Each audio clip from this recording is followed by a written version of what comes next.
ಮೆರವಣಿಗೆ ನಕಾಶೆ ಇರದ ಆಸಾಮಿ ಕತ್ತಲಾಚೆ ಏನಿದೆ ತಿಳಿಯದ ನುಗ್ಗುವ ಈ ತಯಾರಿ ಈಗ ಅಷ್ಟಂಗ್ ನಿಷ್ಪೇಂದ್ರ ಅವ್ರ ಹೆಸರೇನು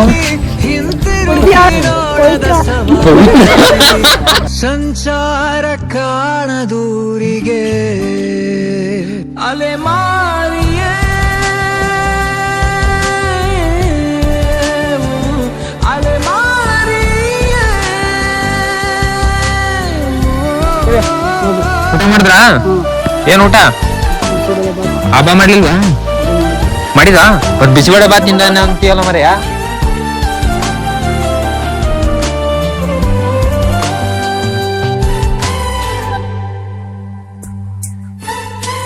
ನೆನಪೆಲ್ಲ ಮಾಸಿರಲು ತಿರುವಿ ಹಾಕು ಹೊಸ ಪುಟವ ಹಾಗೆ ಬಿಟ್ಟ ಜಾಗದಲ್ಲಿ ತುಂಬು ಅನುಭವವಾ ಆ ಮಡಿಲ ತಂಪನ್ನು ಮಣ್ಣಲ್ಲಿ ಹುಡುಕುತ್ತಾ ತಿರುಗಿದೆ ವಿಳಾಸವಿಲ್ಲದೆ